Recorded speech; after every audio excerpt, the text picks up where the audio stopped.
तो गाइस चलो स्टार्ट करते हैं। लाइव प्रोसेस जो हमारा चैप्टर है ये हमारे बायोलॉजी का पार्ट में आता है ना।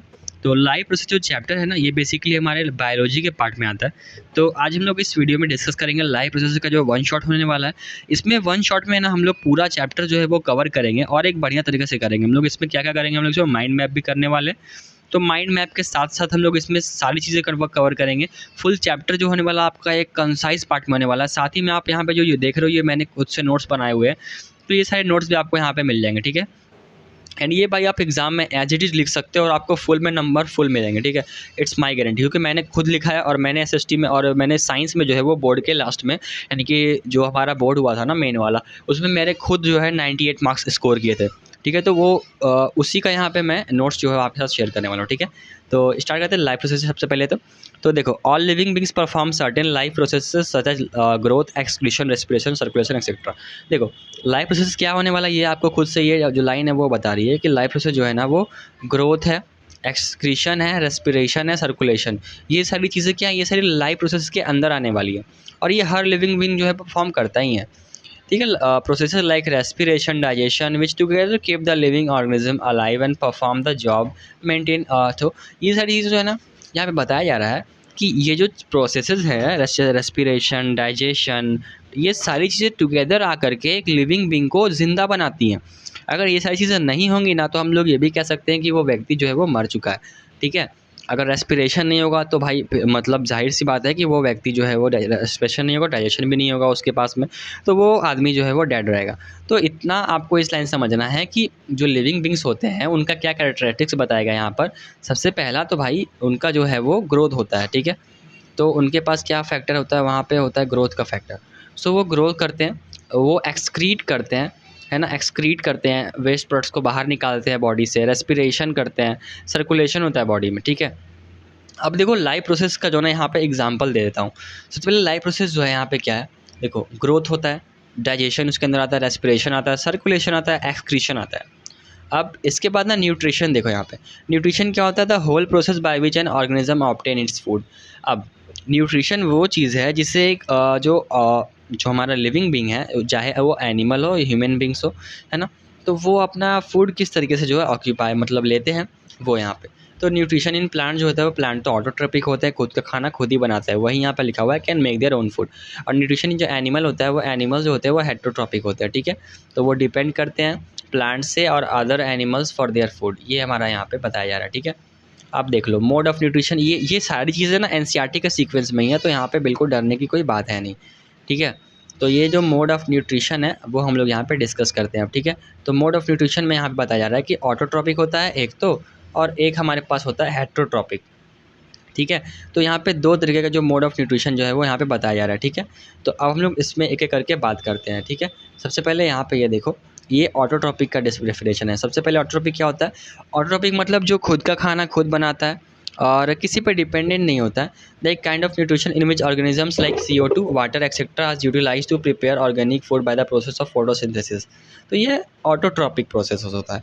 ये जो होता है ये ग्रीन प्लांट्स में होने वाला है। ये डेफिनेशन है ऑटोट्रॉपिक की, that it is a kind of nutrition in which organic matter like CO2 and water are utilise, यानी कि ये सारी चीज़ें यूज़ की जाती हैं और वहाँ पे जो है फूड को प्रिपेयर किया जाता है किस प्रोसेस के थ्रू, फोटोसिंथेसिस के थ्रू, ठीक है। हेट्रोट्रॉपिक में मतलब क्या होता है, nutrition in which organism do not process have the ability to process possess the ability to synthesise their own food, यानी कि इसमें ना वो खुद खाना नहीं बना सकते। हेट्रो में खुद खाना नहीं बना सकता है वो। सो वो डिपेंड करेगा किस पे, तो ऑटोट्रॉपिक पे। सो भाई यहाँ पे ये चीज़ है कि यहाँ पे दोनों में ना एक रिलेशन है। ये जो हेट्रोट्रॉपिक है ये इसके ऊपर डिपेंड कर रहा है, क्योंकि ये जो है ना ये फूड जो है वो खुद तो नहीं बना सकता, ठीक है। ये फूड नहीं बना सकता पर ये बना सकता है। तो ये वाले इस पे डिपेंड करते हैं। जैसे कि हम लोग खुद की एग्जांपल ले लें तो लाइक हम लोग खुद का खाना खुद बना सकते हैं, पर उस तरीके से नहीं किचन में जाकर बना ले, नहीं। खुद का खाना मतलब खुद ही मैन्युफैक्चर भी करना, जैसे कि प्लांट्स करते हैं। सो प्लांट तो फोटोसिंथेसिस करके अपना खाना खुद से बना लेते हैं, पर हम लोग सिंथेसिस का एबिलिटी नहीं है हमारे पास में। हम जो है वो डिपेंड करते हैं ऑटोट्रॉप्स के ऊपर, डायरेक्टली और इनडायरेक्टली, ठीक है। ये हम लोग डिपेंड करते ही हैं। चलो अब आगे बढ़ते हैं हम लोग, ठीक है। अब ऑटोट्रॉपिक न्यूट्रिशन का यहाँ पर ना हम लोग देख लेते थोड़ा सा और कि the organism which carry out autotrophic nutrition are called autotrophs. जो भी ऑर्गेनिजम्स ऑटोट्रॉपिक न्यूट्रिशन कैरी करते हैं उन्हें हम ऑटोट्रॉप्स बोलते हैं। तो अगर कोई पूछे कि ऑटोट्रॉप्स क्या होते हैं तो ये डेफिनेशन यूज़ कर लेना, ठीक है। ऑटोट्रॉप्स यूज़ क्या करते हैं, सिंपल ऑर्गेनिक मैटर कन्वर्ट किस में करते हैं, complex high energy molecules carbohydrate. अगर आप इस तरीके से लिखोगे तो भाई फुल में फुल तो पक्का ही है, ठीक है। Autotrophic nutrition is fulfilled by the process by which autotrophs take CO2 H2O and convert these carbohydrates in presence of chlorophyll sunlight is called photosynthesis.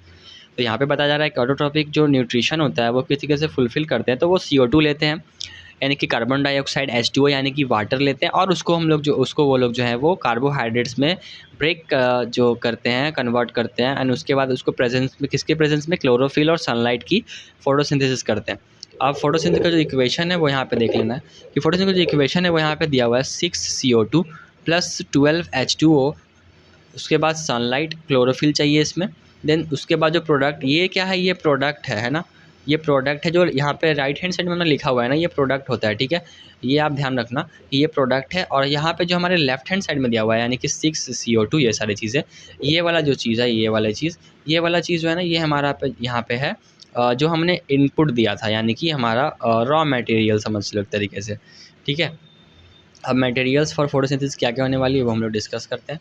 तो सनलाइट चाहिए, क्लोरोफिल चाहिए, है ना। Sunlight absorb by the chlorophyll, chlorophyll जो है वो sunlight को absorb करता है। CO2 चाहिए, किसके थ्रू एंटर करता है, stomata oxygen. CO2 is release by the product through stomata और leaf, on the leaf, okay.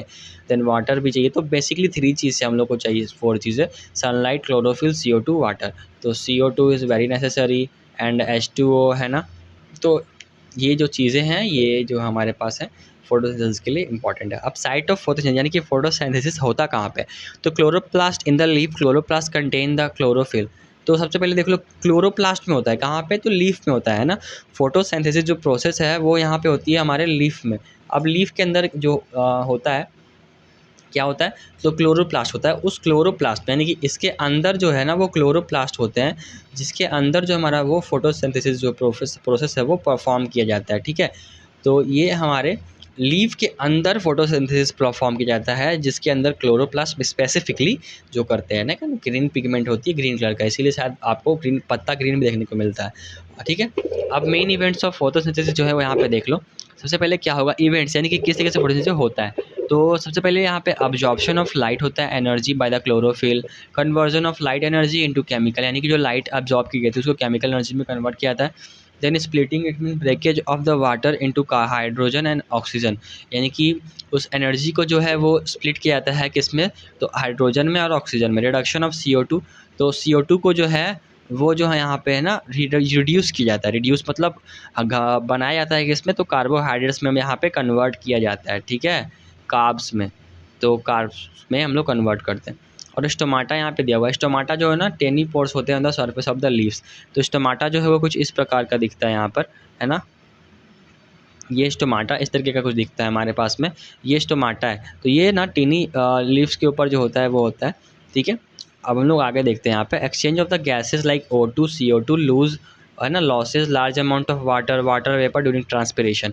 इसका जो फंक्शन है स्टोमाटा का वो क्या होता है, स्टोमाटा का फंक्शन होता है ना एक्सचेंज करना गैसेस को। ये जो आप यहाँ पे ये देख रहे हो ना, ये बंद भी हो सकता है ये ओपनिंग, और ये ओपनिंग क्लोज भी हो सकता है। कैसे हो सकता है, तो ये एक्सचेंज ऑफ गैसेस के लिए, लाइक अगर प्लांट को CO2 चाहिए होगा तो वो CO2 कहाँ से लेगा, तो स्टोमाटा से ही लेगा। और उसको अगर O2 निकालना होगा बाहर, जब वो बाय प्रोडक्ट खाना बनाने के टाइम पे निकलता है O2, तो वो उसको भी यहीं से निकालेगा, ठीक है। तो स्टोमाटा काफ़ी इंपॉर्टेंट यहाँ पे इंपॉर्टेंस रखती है। तो अब यहाँ पे ये वाटर को भी लूज करने के काम में आता है, वाटर वेपर ड्यूरिंग ट्रांसपिरेशन, ठीक है। ट्रांसपिरेशन टाइम में हम लोग इससे वाटर लूज़ करने के काम भी आता है स्टोमाटा, ठीक है। अब यहाँ पर देख लो, यहाँ पे ना स्टोमाटा का डायग्राम दिया हुआ है, ठीक है। यहाँ पे समझो, ये ना क्लोरोप्लास्ट है, ये वाली चीज़ जो दिख रही है, ये वाली चीज़, ये क्लोरोप्लास्ट है। ये स्टोमाटल पोर है, और ये यहाँ पे क्लोरोप्लास्ट फिर से बाहर वाला जो रीजन है वो, ठीक है। तो ये स्टोमाटा का एक डायग्राम है छोटा सा। और बायो में तो डायग्राम्स काफ़ी इंपॉर्टेंट बन जाते हैं अगर आप आंसर राइटिंग करने की बात करें तो, ठीक है। अब हेटरोट्रॉपिक न्यूट्रिशन की हम लोग बात कर लेते हैं। हमारा जो ऑटोट्रॉपिक न्यूट्रिशन था वो यहाँ पे ख़त्म होता है, ठीक है। हेटरो पे बात करते हो तो होलोजोइक होता है, सैप्रोफिटिक होता है, पैरासिटिक होता है। तो यहाँ पर ना 3 यहाँ पे बताए जा रहे हैं, ठीक है। ये एनसीईआरटी में जिसको जो बताया गया है वही हम लोग यहाँ पे डिस्कस करेंगे। सबसे पहले तो यहाँ पे होलोजोइक, देन सेकंड में सैप्रोफिटिक, देन थर्ड में पैरासिटिक। अब होलोजोइक क्या होता है? Animals take in solid food and break down inside the body. यानी कि होलोजोइक जिस तरीके से हम लोग जो है ना वो फूड को जैसे कि अंडर लेते हैं, उसको ब्रेक डाउन करते हैं बॉडी डाइजेशन के थ्रू, देन उसके बाद हम लोग उसको यूज़ करते हैं। तो वही यहाँ पे बताया जा रहा है कि उसको होलोजोइक बोलते हैं, ठीक है। अब सैप्रोफिटिक भी एक यहाँ पे होता है। सैप्रोफिटिक वो होते हैं जो डेड और डिकेइंग मैटर पे फीड करते हैं, जैसे कि फंगी जो है ना वो डेड एंड डिकेइंग मैटर पे फीड करने वाला यहाँ पे होता है, तो वो सैप्रोफिटिक मोड ऑफ न्यूट्रिशन में आता है, ठीक है। अब यहाँ पे ना पैरासिटिक आता है। पैरासिटिक भी काफ़ी इंपॉर्टेंट है। पैरासिटिक में क्या होता है कि पैरासिटिक जो है वो इंसान के यानी कि किसी भी ऑर्गेनिज्म के अंदर ही रह करके उसका जो है वो खाना जो है वो अक्वायर करता है, ठीक है। और ये अंदर भी रह सकता है, ये बाहर भी रह सकता है, ठीक है। तो ये होता है और इसको ना एक होस्ट चाहिए होता है। होस्ट मतलब जैसे कि एक व्यक्ति चाहिए होता है, कोई भी व्यक्ति या फिर कुछ भी, नॉट ओनली ह्यूमन्स, ये एनिमल्स और इवन प्लांट्स के ऊपर भी पैरासिट्स लगते हैं, जैसे कि ये कस्क्यूटा, ये ना पैरासिटिक टिक्स्ट होता है। कस्क्यूटा आप ना ट्रीज़ पे भी देख सकते हो, एक तरीके का होता है। आप कभी किसी ट्री को अगर आप ऑब्जर्व करो, किसी ओल्ड ट्री को, तो अगर वहाँ पे साइड पे ना कुछ इस तरीके से ना गंदा गंदा टाइप का लग रहा था, काला काला टाइप का, तो वो जो होता है ना वो एक तरीके का ना पैरासिटिक पैरासाइट्स ही होते हैं, ठीक है। अब हम लोग देखते हैं कि ऑर्गेनिज्म जो है अपना फूड किस तरीके से ऑब्टेन करते हैं। यहाँ पर देख लो, यूनिसेलुलर और सिंगल सेलुलर के बारे में यहाँ पे बात की जाएगी। तो food is taken up through the process entire surface. यहाँ पे सिंगल सेल जो होते हैं वो किस तरीके से फूड एक्वायर करता है। तो एग्जांपल एमोइबा का है और पैरामीशियम का होने वाला। तो एमीबा जो है ना, ये एमीबा का डायग्राम में देख लो। तो एमीबा जो है सीडोपोडिया के थ्रू अपना जो है वो फूड को एक्सचेंज। सीडोपोडिया क्या होता है? जैसे कि ये फॉल्स आम को हम लोग सीडोपोडिया बोलते हैं। सीडो का मतलब होता है फॉल्स और पोडिया का मतलब होता है आम। तो फॉल्स आम यानी कि ये वाला जो चीज़ है ना, ये यहाँ पे उसका फॉल्स आम बताया जा रहा है, ठीक है। अब pseudopodia extension of the cell membrane, यानी कि जो उसके सेल मेम्ब्रेन होता है उसी का एक्सटेंशन होता है, एक कैप्चर करता है फूड को, take food into food vacuole में लेता है, देन डाइजेस्ट करता है फूड को, देन अनडाइजेस्टेड फूड को जो है ना वो अपने सरफेस से मूव करता है, यानी कि एक्सक्रीट भी करता है, ठीक है। ये डायग्राम भी आप बना सकते हो, food particle, pseudopodia, then food vacuole, then nutrition in amoeba का ये डायग्राम है। अगर इतना लिख देते हो तो फुल में फुल मार्क्स तो आ ही जाएंगे। तो 5 मार्क्स का एक क्वेश्चन आपसे पूछा जा सकता है एमीबा का जो प्रोसेस ऑफ डाइजेशन है वो। अप डाउन सेकंड पे दिस इज पैरामीशियम। तो पैरामीशियम का यहाँ पे जो बात किया जा रहा है, पैरामीशियम का देख लेते हैं एक मिनट। तो पैरामीशियम का जो है यहाँ पे, तो पैरामीशियम के अंदर ना सीलिया प्रेजेंट होते हैं उसकी पूरी बॉडी पे, और वो अपना फूड जो है वो एक स्पेसिफिक स्पॉट पर लेकर के जाता है, देन उसके बाद वो है ना उसको ऑब्जॉर्व कर लेता है। तो अब यहाँ पे होलोजोइक न्यूट्रिशन का जो भी स्टेप्स होता है वो यहाँ पे देखते हैं हम लोग। होलोजोइक न्यूट्रिशन का यहाँ पे स्टेप्स को इस तरीके से किया गया है, आप इस एरो में समझना। सबसे पहले इंजेशन होगा, देन डाइजेशन होगा, देन थर्ड एब्जॉर्प्शन होगा, देन फोर्थ एसिमिलेशन होगा, देन फिफ्थ इजेशन होगा। अब ये जो होलोजोइक है ये हमारे अंदर होता है, ह्यूमन बींग्स के अंदर में, तो हम लोग उससे ही समझते हैं। यहाँ पे एग्जाम्पल लेकर के देखो किस तरीके से होने वाला है। सबसे पहले human digestive system comprise of the elementary kanal associated with the digestive glands. Okay, सबसे पहले यहाँ पे माउथ से जो है ना हम लोग इनटेक करते हैं फूड को, तो ये हमारा इंजेशन में आ गया, ठीक है। अब उसके बाद टीथ से हम लोग च्यूइंग ग्राइंडिंग करते हैं, और एक बात ध्यान रखना ना कि च्यूइंग ग्राइंडिंग के टाइम पर ही डाइजेशन स्टार्ट हो जाता है। कई सारे हमारे जो एंजाइम्स होते हैं ना वो हमारे माउथ में ही आ जाते हैं, वहाँ से डाइजेशन जो स्टार्ट होता है, ठीक है। टंग, देन रोटी को रोलिंग फूड करते हैं, फूड को रोल करते हैं, टेस्ट करते हैं फूड को, देन हम लोग स्वेलो करते हैं, है ना, फूड को अपने अंदर लेते हैं। देन उसके बाद सलाइवरी ग्लैंड जो है वो सेक्रेट करती हैं सलाइवा म्यूकस मिला करके।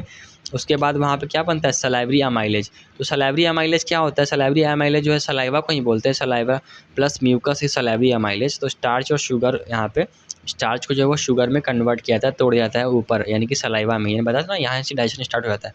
देन ईसोफेगस जो होता है, जब आप माउथ से एंटर करते हो तो वहाँ से जो फूड जो लेके जाती है जो पाइप, फूड पाइप को ही ईसोफेगस बोलते हैं यहाँ पे, ठीक है। तो फूड पाइप जो होती है वो यहाँ पे बात किया जा रहा है उसी का। तो अब यहाँ पे फूड पाइप जो है, then oesophagus take a food from the mouth to the stomach by the peristaltic movement. Peristaltic movement का मतलब क्या होता है? ऐसे जैसे कि ये फूड पाइप, मान लो ये फूड पाइप है, ठीक है, यहाँ पे फूड आ गया। अब ये फूड ऐसा तो नहीं सीधा पास कर जाएगा, क्योंकि फूड पाइप अपना साइज एडजस्ट करती है, इसको ऐसे धक्का देती है ऊपर से मसल्स के थ्रू। आप कभी किसी चीज़ को जैसे आप घोटते हो, पानी पी करके ही देखो अभी, तो उस तरीके से जैसे आप निगल रहे हो ना पानी को, जब आप अंदर ले लो तो आप देखना पेरिस्टाल्टिक मूवमेंट उसी को बोलते हैं। इस तरीके से धीरे से लाइक जस्ट लाइक दिस, है ना, इस तरीके से वेव टाइप का होता है। ना, तो वो हमारे पेरिस्टाल्टिक मूवमेंट यहाँ पे बात की जा रहा है। अब स्टोमक का यहाँ पे जो देख लो, गैस्ट्रिक ग्लैंड्स है ना, सेक्रेट गैस्ट्रिक जूसेस। जो स्टोमक जो है वो गैस्ट्रिक ग्लैंड्स होते हैं उसके पास में, वो वहाँ पे गैस्ट्रिक जूस सेक्रेट करता है। अब गैस्ट्रिक जूस में क्या-क्या आने वाला है, तो पेप्सिन आता है, HCl, म्यूकस, ये सारी चीज़ें वो सेक्रेट करता है। पेप्सिन जो होता है एंजाइम है जो कि ब्रेक डाउन करता है प्रोटीन को। तो अगर कोई पूछे तो पेप्सिन का क्या काम होता है, तो पेप्सिन जो है वो किसको डाइजेस्ट करता है, तो पेप्सिन का जो काम होता है वो प्रोटीन को डाइजेस्ट करना होता है।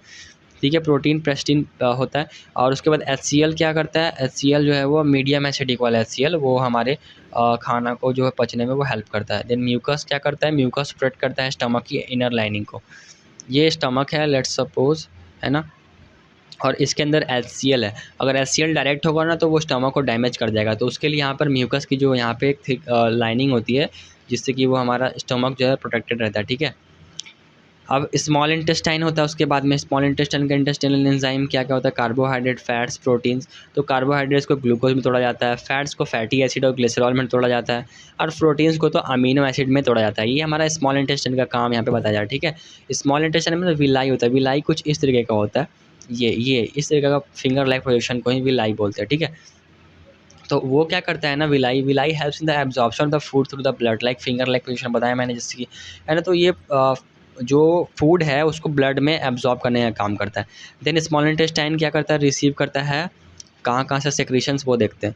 वो लीवर से बाइल जूस लेता है, लार्ज फैट ग्लोब्यूल्स इमल्सीफाई करता है कार्बन को, देन उसको स्मॉल फैट ग्लोब्यूल्स में कन्वर्ट करता है। देखो किस तरीके से बताता हूँ मैं यहाँ पे। ये देखो, ये मान लो ना लार्ज ग्लोब्यूल्स ऑफ फैट है।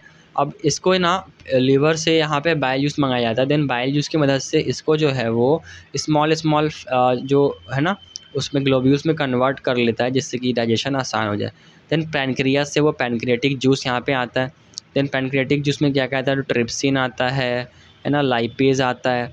ट्रिप्सिन का काम क्या होता है, प्रोटीन को पेप्टोन्स में कन्वर्ट करना। एंड लाइपेज का क्या काम होता है, फैट्स को ग्लिसरॉल में कन्वर्ट करना। इमल्सीफायर्स का जो काम होता है वो क्या होता है, process of breaking down a large fat globules into smaller fat globules.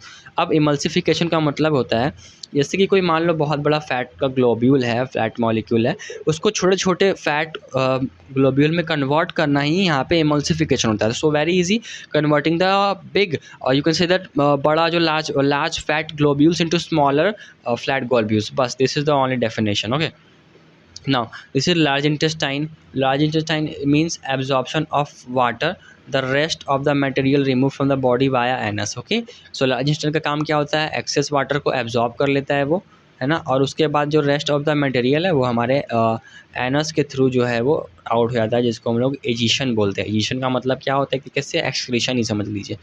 ठीक है, ये हमारा ह्यूमन डाइजेस्टिव सिस्टम का यहाँ पे डायग्राम है, आप देख सकते हो, आपकी किताब में भी दिया हुआ है।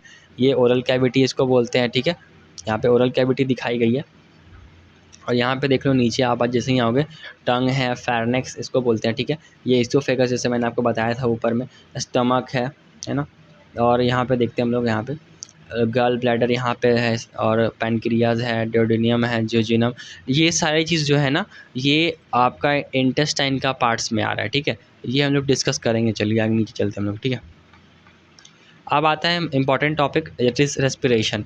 अब रेस्पिरेशन जो है वो किस तरह का यहाँ पे टॉपिक होने वाला वो देखते हैं हम लोग। ठीक है, तो respiration involves the gases exchange, intake of the oxygen from the atmosphere and release of the CO2, so and breaking of the simple food particle release energy inside the cell. Okay, so respiration का क्या क्या यहाँ पे बताया जा रहा है, देखो रेस्पिरेशन जो है ना वो गैसियस एक्सचेंज करता है, यानी कि इनटेक ऑफ ऑक्सीजन, यानी कि ऑक्सीजन को लेना, एन ऑक्सीजन को लेके बाहर से, उसके बाद एटमॉस्फेयर से लेकर के और CO2 को रिलीज़ करना, ये हमारा ब्रीदिंग होता है। ठीक है, इसको ब्रीदिंग बोलते हैं। तो गैसियस एक्सचेंज जो है वो रेस्पिरेशन में आता है। Then breakdown of the simple food. अब रेस्पिरेशन केवल वहीं तक सीमित नहीं है, respiration is the breakdown of simple food in order to release energy inside a cell और द सेलुलर रेस्पिरेशन। ठीक है, तो वो हेल्प करता है ब्रेकडाउन ऑफ द फूड में भी, मैंने ऊपर में बताया थोड़ा सा। अब breakdown of food glucose by various pathways यहाँ पे दिया हुआ है, आप यहाँ पे देखो, ये ग्लूकोज होता है। ग्लूकोज को हम लोग ना C6H12O6 लिख सकते हैं, है ना। ये हमारा ग्लूकोज का जो है ना वो फार्मूला होता है, केमिस्ट्री में डिस्कस किया जाता है इसको। ठीक है, अब ये साइटोप्लाज्म, अब यहाँ पे पायरुविक एसिड प्लस एनर्जी, देखो कैसे यहाँ पे डिस्कस करता हूँ मैं। देखो ग्लूकोज का जो ब्रेकडाउन है ना वो ऐसे होता है। ग्लूकोज ना सबसे पहले तो साइटोप्लाज्म के प्रेजेंस में वो पायरुविक एसिड प्लस एनर्जी में टूट जाता है। देन उसके बाद वो एब्सेंस ऑफ ऑक्सीजन अगर होगा वही, तो वो क्या बनाएगा, ethanol plus carbon dioxide plus energy निकालेगा। इसको ना फर्मेंटेशन बोलते हैं। ये conversion of pyruvic acid, ethanol और CO2 and energy by the east, ये ईस्ट का हो जाएगा, ठीक है। ईस्ट का, ईस्ट ऐसा ही होता है क्योंकि वहाँ पे एब्सेंस ऑफ ऑक्सीजन होता है ना, तो वहाँ पे ईस्ट जो है वो डेवलप कर लेता है। अब लैक्टिक एसिड कैसे बनता है? लैक्टिक एसिड का एक इंपॉर्टेंट है, आपका एग्जाम क्वेश्चन भी आ सकता है, जो क्रैम्प्स होते हैं उससे रिलेटेड, ठीक है ना। अब देखो मसल फटीग यहाँ पे बताया जा रहा है। अब इनसफिशिएंट ऑक्सीजन अगर होगा उसमें, तो वो लैक्टिक एसिड फॉर्म कर लेगा और एनर्जी भी निकालेगा, है ना। अब इसके कारण से ना जो मसल्स है वो फटीग हो जाते हैं। कई बार जो है आप अगर किसी जो एक्टिविटी आप अगर अपनी एबिलिटी ज़्यादा करोगे, जैसे आप रनिंग कर लोगे अचानक से, तो आपके मसल्स में जो ना काफ़ी ज़्यादा दर्द हो जाता है। तो वो एक तरीके से लैक्टिक एसिड के फॉर्मेशन से ही होता है, क्योंकि आपके पास उतना sufficient number of oxygen molecules नहीं होते हैं, आपकी बॉडी में नहीं बन रहे होते। इसीलिए आपको अगर शुरुआती में कोई भी आप एक्टिविटी करोगे, इस तरीके की स्पोर्टी एक्टिविटी जो कि आप नहीं करते हो रेगुलरली, तो आपका जो है पैर में फटीग हो जाता है, कई बार बॉडी में फटीग हो जाता है। तो ये इस तरीके से होता है, ठीक है। अब presence of oxygen in mitochondria, अगर प्रेजेंस ऑफ ऑक्सीजन होगा तो माइटोकॉन्ड्रिया भाई तो CO2 प्लस वाटर रिलीज़ होगा और एनर्जी, तो यहाँ पे कोई भी नुकसान नहीं है, ठीक है। हम लोग आगे चलते हैं। रेस्पिरेशन, अब रेस्पिरेशन में भी दो तरीके का आता है, ठीक है। रेस्पिरेशन क्या क्या होता है, तो एरोबिक होता है, एनारोबिक होता है। एरोबिक जो होता है वो प्रेजेंस ऑफ ऑक्सीजन में लेता है पार्ट, और वो माइक्रोकॉन्ड्रिया में आकर करता है। एंड प्रोडक्ट जो होता है वो CO2 होता है, H2O होता है। मोर अमाउंट ऑफ एनर्जी जो रिलीज होती है यहाँ पे। एनारोबिक में क्या होता है, वो presence of absence of oxygen है, कि इसमें ऑक्सीजन नहीं होता है। दोनों में जो मेजर डिफरेंस है ना एरोबिक और एनारोबिक में, एरोबिक में तो O2 जो है वो प्रेजेंट होता है, ठीक है। बट एनारोबिक में ना O2 नहीं होता है, O2 यहाँ पे नहीं होता है, ध्यान रखना। एनारोबिक मतलब मतलब O2 नहीं होगा, और इसमें साइटोप्लाज्म में आकर करता है, और ये माइटोकॉन्ड्रिया में। एरोबिक जो है वो माइटोकॉन्ड्रिया में, एंड एनारोबिक जो है वो साइटोप्लाज्म में। इसका जो एंड प्रोडक्ट होता है वो अल्कोहल होता है, लैक्टिक एसिड होता है। ये less amount of energy release करता है, ठीक है।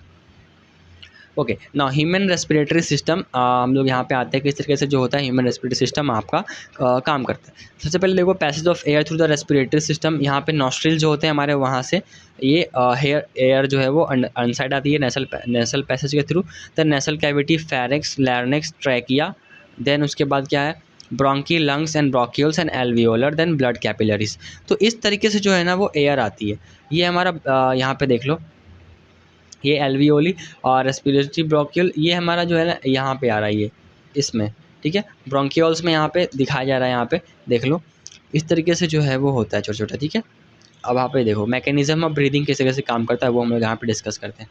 सबसे पहले तो इनहेलेशन एंड एक्सहेलेशन यहाँ पे बताया जा रहा है, ठीक है।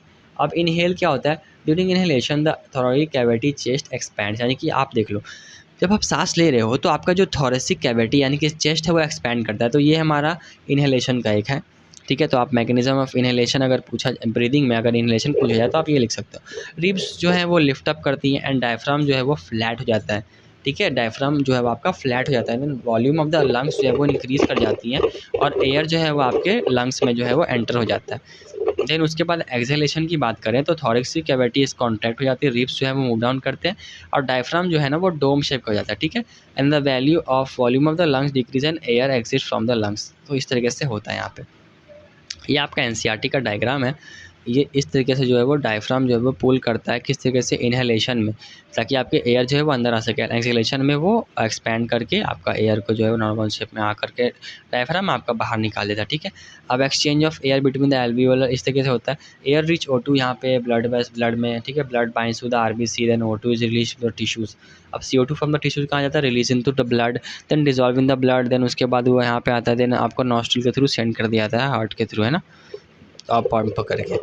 अब terrestrial organism use atmospheric oxygen for respiration. Terrestrial organism जो होता है ना वो एटमॉस्फेरिक ऑक्सीजन यूज़ करते हैं रेस्पिरेशन के लिए, ठीक है। एक्वेटिक एनिमल्स क्या करते हैं यूज़, एक्वेटिक एनिमल जो है उनके पास तो एयर नहीं होती, तो वो वाटर में ही जो डिजॉल्व, वाटर में ना ऑक्सीजन भी डिजॉल्व होती है। H2O जो फार्मूला है ना ऐसे नहीं आया, इसके अंदर O भी तो है, O का मतलब ऑक्सीजन होता है, तो ऑक्सीजन है वाटर में। तो एक्वेटिक एनिमल्स इसी ऑक्सीजन का यूज़ करती हैं, और डिजॉल्व ऑक्सीजन का यूज़ करके अपना रेस्पिरेशन का जो प्रक्रिया है उसको पूरा करती हैं।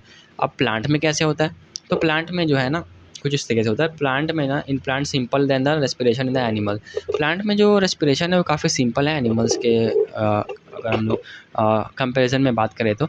ये आपका स्टोमाटा जो है ना वहाँ से स्टार्ट होता है ना, लीव्स में जो होता है। देन उसके बाद आपका लेंटिकल्स जो कि स्टेम में होता है। Then general surface of the roots में होता है, ठीक है। तो ये 3 तरीके से होता है रेस्पिरेशन इन द प्लांट्स। अब हम लोग नीचे चलते हैं और देखते हैं।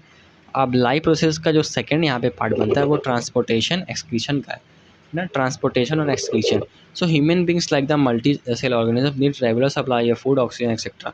या तो ये हमारे को तो रेगुलर सप्लाई ऑफ ऑक्सीजन और फूड चाहिए। The function is perform by the circulatory system और द ट्रांसपोर्ट सिस्टम। अब है ना, देखो खाना तो एक जगह हम लोगों ने माउथ से खाया, स्टमक में गया। अब उस तरीके से सर्कुलेट कैसे हो रहा है वो यहाँ पे डिस्कस किया जाएगा। ट्रांसपोर्टेशन सिस्टम किस तरह से काम करता है हमारा बॉडी का वो। Circulatory system in the human beings consist of the circulatory system in the human beings consist of the what a pumping organ that is the heart. सबसे पहले तो एक पंपिंग ऑर्गन हार्ट है। देन उसके बाद blood vessels है, arteries और veins. Then blood का जो सर्कुलेशन मीडियम है वो ब्लड और लिम्फ के थ्रू होता है। आप देखो डीऑक्सीजनेटेड जो ब्लड है जो बॉडी से निकालता है वो वेना कावा के थ्रू में जाकर के राइट एट्रियम यानी कि हार्ट में समझो, राइट एट्रियम हार्ट में जब रिलैक्स और फिर कॉन्ट्रैक्ट करता है, देन जब रिलैक्स करता है देन कॉन्ट्रैक्ट करता है, तो जो लंग्स है ना उसमें वहाँ पे जाती है वो एयर, है ना। देन उसके बाद ऑक्सीजनेटेड ब्लड से मिल करके जो लेफ्ट आर्टरियम वो रिलैक्स करता है, आर्टिकल रिलैक्स करता है। देन एक चीज़ यहाँ पे पंपिंग ऑफ ब्लड के बारे में बताया जा रहा है। जैसे कि जो डीऑक्सीजनेटेड ब्लड है ना वो हमारी बॉडी से वेंस के थ्रू होकर के जो हार्ट पे जाता है, देन वहाँ पे पंप होता है, देन वहाँ पे उसमें ऑक्सीजन ऐड की जाती है। देन उसके बाद वो हमारा जो ब्लड है वो ऑक्सीजन रिच हो जाता है, फिर वो बॉडी में जाता है। तो इस तरीके से ना ब्लड का जो सर्कुलेशन इन ह्यूमन हार्ट है वो काम करता है। तो वही यहाँ पे डिस्कस किया जा रहा है, ठीक है। ये हमारा हार्ट का जो है वो डायग्राम है। हार्ट बनाने का बहुत ज़्यादा आसान तरीका मैं दिखाता हूँ अभी तुम लोगों को। देखो सबसे पहले तो ऐसे करके एक डायग्राम आप नीचे से तरीके से बना लो, फिर उसके बाद एक और यहाँ पे बना लो, है ना, इस तरीके से।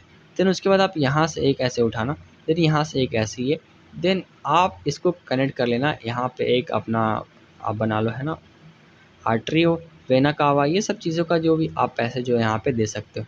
तो एक आसान तरीका है ये हार्ट बनाने का। इससे आप हार्ट का जो है वो डायग्राम बना सकते हो एग्ज़ाम में। डायग्राम बनाना काफ़ी इंपॉर्टेंट होता है एग्ज़ाम्स में, है ना, बायोलॉजी में तो स्पेशली ना।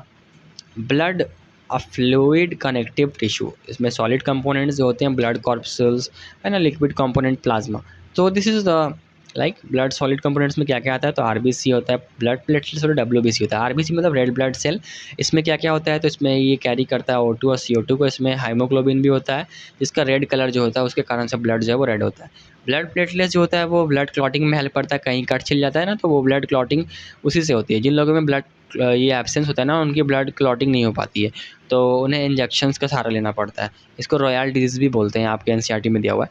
डब्ल्यूबीसी जो है वो आपका डिफेंस ना, वो होता है डिफेंस मैकेनिज्म। ये सारी चीज़ें तो आप लोग जानते ही होंगे कि डब्ल्यूबीसी का ज़्यादा इंपॉर्टेंट है। ये कोविड टाइम में काफ़ी ज़्यादा पॉपुलर हो गया था। इसी को इम्यूनिटी बूस्टिंग बोलता है। अगर ये आपका सही है तो आप बाहर से फाइट कर पाते हो जर्म से, ठीक है।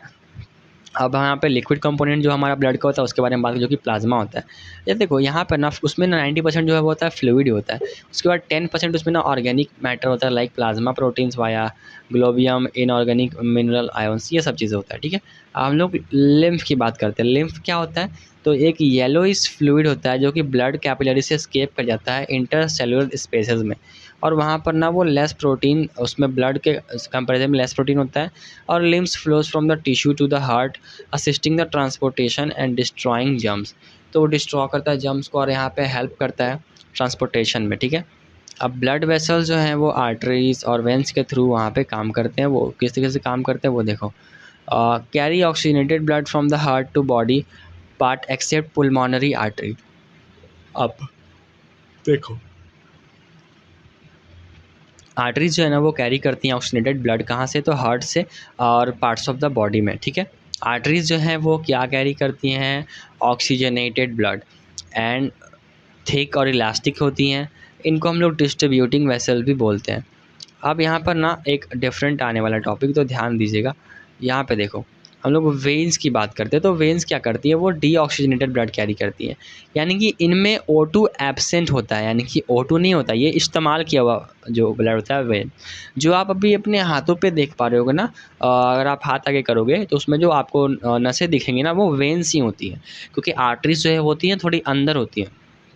एंड वेन्स ही आपको जो हरा कलर दिखता है हल्का ब्लूइश में, तो वो आपका वेन्स होता है, ठीक है। तो ये आपका जो है ना वो body parts to the heart except the pulmonary vein, ये आपका हर जगह से कैरी करती हैं डीऑक्सीजनेटेड ब्लड, बस पुलमोनरी वेन को छोड़ करके, ठीक है। इनको हम लोग कलेक्टिंग वेसल बोलते हैं क्योंकि ये हर जगह से जो डीऑक्सीजनेटेड ब्लड है उसको लेकर के आती है।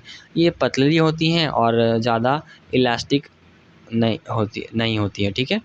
ये कम इलास्टिक होती है। अब ट्रांसपोर्टेशन इन प्लांट्स की बात कर लेते हैं, तो जाइलम फिलोएम, जैसे हमारे में नसें होती हैं, इनमें जो होता है जाइलम फिलोएम होता है। जाइलम जो होता है वो वाटर कैरी करता है, जाइलम मतलब जल और फिलोएम मतलब फूड, तो ये फूड प्रोडक्ट को कैरी करता है। फिलोएम यानी कि फोटोसिंथेसिस जो है लीव्स में, अदर पार्ट्स ऑफ प्लांट। ये जो होता है ना ये एनर्जी के लिए यूज़ करता है एटीपी को फॉर्मेशन में, एडोनिन ट्राईफॉस्फेट, ठीक है। और ये एनर्जी नहीं यूज़ होता है जाइलम बस जो होता है वो वाटर जो कैरी करता है और मिनरल्स को रूट से अदर पार्ट्स ऑफ प्लांट में, ठीक है। अब यहाँ पे ट्रांसपिरेशन की बात की जा रही है, तो इसमें क्या होता है ट्रांसपिरेशन में कि जो प्रोसेस ऑफ वाटर लॉस, यानी कि वाटर जो लॉस होता है ना प्लांट से, उसी को हम लोग ट्रांसपिरेशन बोलते हैं। फंक्शन क्या ऐसा होता है, तो absorption and pull of the upward movement and the minerals by creating a pull. Absorptions होता है, अपवर्ड मूवमेंट जो होता है वो किस जगह से होता है, तो मिनरल और प्लांट में, जो कि एक पुल क्रिएट करता है, ठीक है। जो कि प्लांट अपना वाटर जो है उसी तरीके से अपना जाइलम के थ्रू ऊपर लेके जा पाता है, ठीक है। देन वो हेल्प करता है टेम्परेचर रेगुलेशन में, किसकी, तो प्लांट की। Transportation of food from the leaves of the food factory to the different part of plant is called translocation. Translocation is what, translocation is like, अगर फूड यहाँ पे बना है पत्ते में, तो फूड सबको चाहिए, केवल पत्ते को नहीं। क्या अगर किचन में खाना बनता है तो हम लोग उसको ले करके खाते भी हैं, तो उसी किचन से खाने को पहुँचाने वाले को, प्रोसेस को हम लोग ट्रांसलोकेशन बोलते हैं, ठीक है। तो वही ट्रांसलोकेशन है। अब हम लोग एक्सक्रीशन की भी बात कर लेते हैं, ठीक है। एक्सक्रीशन जो है वो किस तरह से होता है, the process removal of the harmful metabolic waste from the body. Excretion system of the human beings include a pair of kidney, urinary bladder, a pair of uterus, a urethra. तो ये जो है ये सारी चीज़ें हमारे एक्सक्रीशन सिस्टम में आता है। अ पेयर ऑफ किडनी आती है, यूरिनरी ब्लैडर आता है, पेयर ऑफ यूटेरा आता है, यूरेथ्रा आते हैं, ठीक है, एक यूरेथ्रा। तो ये हमारा जो है ना ये आपका एक तरीके से किडनी का जो डायग्राम है वो यहाँ पे बताया गया है। ये केवल किडनी का ही नहीं, ये आपका पूरी एक्सक्रीटरी सिस्टम जो है वो यहाँ पे बताया जा रहा है। ये हमारा किडनीज़ का डायग्राम है, ये हमारा एड्रीनल ग्लैंड यहाँ पे सिचुएटेड है। ये जो है वो कुछ और नहीं बल्कि यूरिनरी ब्लैडर है, ये यूरेथ्रा है, एंड ये यूरिनेटिंग ओपनिंग है, ठीक है। देन आप यहाँ पे देख लो, ये अरोटा का जो यहाँ पे आया हुआ है। देन उसके बाद ये इन्फीरियर वेना कावा है जो हार्ट से आई हुई है, ये यूरेट्रा है। तो इस तरीके से जो है यहाँ पे आपका दिया हुआ है, ठीक है। अब यूरिन प्रोसेस जो है ना, urine process in kidneys pass through the urethra, unity bladder which store and release the urethra. The purpose of making urine is to filter the waste water product waste product from the blood, in other words urea which is produce in the liver. तो देखो kidney का जो main काम होता है ना वो urine को फ़िल्टर करता है, making urine is to filter, है ना। वो फ़िल्टर करता है किस चीज़ को, तो यूरिया को। Each kidney has large number of filtration unit that is nephron. हर एक किडनी के पास नेफ्रॉन्स होते हैं जो कि फ़िल्ट्रेशन यूनिट का काम करते हैं, है ना। Glomerulus filtration, tubular filtration, secretion. तो इस तरीके से ये सारी चीज़ें होने वाली हैं, ठीक है। अब एक्सक्रीशन इन प्लांट्स जो है वो यहाँ पे देख लीजिए। एक्सक्रीशन इन प्लांट्स में आपका जो है वो ऑक्सीजन, CO2, H2O, ये सारी चीज़ें तो स्टोमाटा के ही थ्रू जाती हैं। अदर वेस्ट मटेरियल जो है वो स्टोर कर जाते हैं लीव्स में और बार्क में, तो कि फॉल ऑफ कर जाती है प्लांट से और अपने आप ही बाहर चली जाती है। Plants excrete some waste in the soil around them, और अपने सॉइल के अराउंड भी प्लांट जो है वो कई बार अपना रेजिन, और गम और रेजिन जो होता है ना वो प्लांट का वेस्ट प्रोडक्ट होता है, और ओल्ड जाइलम, है ना, इस तरीके से। Some metabolic waste from the crystals of the calcium oxide leaves of the, है ना, कैरिसोला स्टीम जैकम। तो इस तरीके से जो प्लांट जो है वो अपना जो है वो काम करता है एक्सक्रीशन का। ये यहाँ पे एक्सरसाइज है, आप क्वेश्चन बैंक है, यहाँ पे ज़्यादा सारे क्वेश्चन पूछे गए थे, वो सारे क्वेश्चन, तो आप इन सभी को आंसर कर सकते हो, है ना, अच्छे तरीके से आप आंसर कर सकते हो। तो चलिए इस वीडियो में इतना ही। आई होप कि आपको लाइफ प्रोसेस चैप्टर जो है वो समझ में आ चुका होगा, और ये हमारा वन शॉट के साथ साथ एक फुल वीडियो भी था। धन्यवाद।